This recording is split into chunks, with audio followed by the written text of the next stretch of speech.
Vamos falar agora daquele escândalo, a gente chegou a falar sobre isso ontem, né, da manipulação nos jogos de futebol aqui no Brasil, e o negócio está crescendo bastante. Agora são 7 atletas que viraram réus por conta disso. Até o momento, 7 jogadores foram oficialmente afastados de seus atuais clubes por suspeita de participarem de esquema de apostas. A Operação Penalidade Máxima 2 é investigada pelo Ministério Público de Goiás. E aqui nessa reportagem do UOL, diz aqui quem são os jogadores. Jogadores que fizeram acordo com o Ministério Público, 4 atletas admitiram envolvimento na manipulação de jogos no futebol brasileiro. O quarteto fez um acordo com o Ministério Público de Goiás e por isso não estão entre os indiciados nesse processo.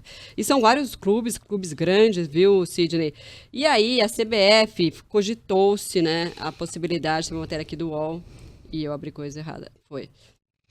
a possibilidade de suspender o Campeonato Brasileiro. CBF descarta parar o brasileiro e articula com a FIFA medida contra a manipulação. Então, o presidente da CBF, Edinaldo Rodrigues, descartou paralisar as séries A e B do brasileiro por conta do escândalo de manipulação de jogos por apostas descoberto pelo MP de Goiás. E aí diz que, a CBF diz que os clubes e os árbitros não estão envolvidos, quem são os envolvidos nessa história, nesse escândalo, são os jogadores, né? Então, por isso que não vai ter nenhum envolvimento, mas, claro, eles querem investigar, querem combater esse tipo de ação. É muito frustrante, né, Sidney? E um processo que está aumentando, né? Imagina uma operação, um escândalo desse tamanho, envolvendo vários jogadores de vários times, né?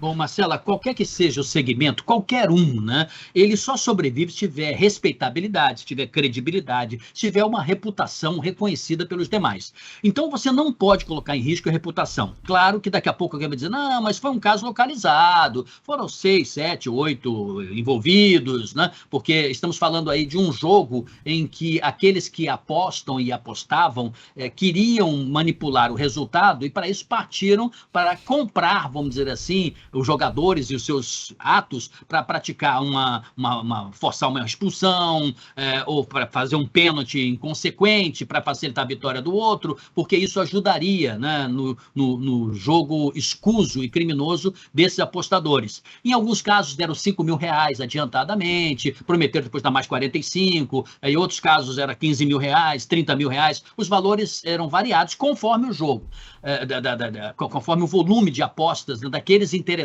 que partiam desse princípio. Então, todo mundo ali está praticando delito, desvio de conduta e crime, né? Porque é quem paga, quem recebe, quem faz o jogo, e ocorreram casos do jogador naquele jogo não fazer nada de errado, mas fazer num próximo, depois ser cobrado. E o que eu quero dizer é o seguinte, o campeonato pode ser suspenso, pode não ser suspenso, como quer aí o presidente da CBF, e botar para andar. Mas não pode ser aquela velha história brasileira de acabar em pizza. Não, isso é uma coisa menor. Não, não é menor. Isso é gravíssimo, isso compromete a respeitabilidade daquele torcedor que vai com a família inteira assistir o jogo e ele não sabe, ou pode não saber, ou pode suspeitar que há algo errado com este árbitro, com aquele bandeirinha, com aquele jogador, um técnico talvez, e essa dúvida não pode pairar, mesmo que a esmagadora maioria seja honesta. E no caso, né, que começou com a história do zagueiro Eduardo Bauerman do Santos, ele teria recebido então R$50 mil para sofrer um cartão amarelo.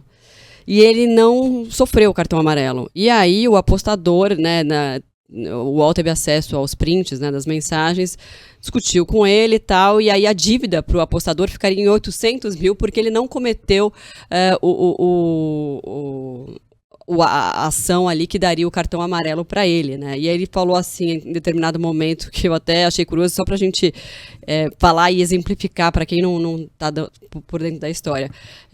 Mas por que você não deu uma cotovelada em alguém para receber o cartão amarelo? Aí o jogador do Santos falou, o zagueiro falou assim, não, mas no próximo jogo, então, eu tomo um vermelho.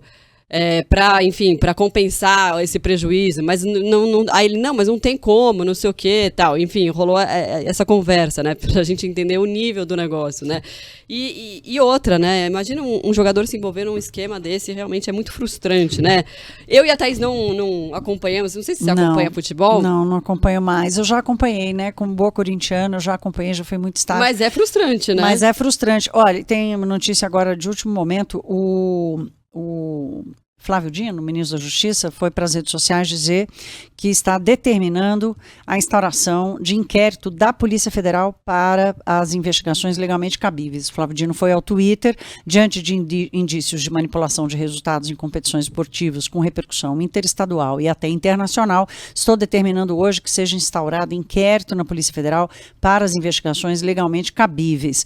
Esse negócio está só começando, eu acho, hein, Sidney? Não, e está crescendo bastante. Né? É verdade.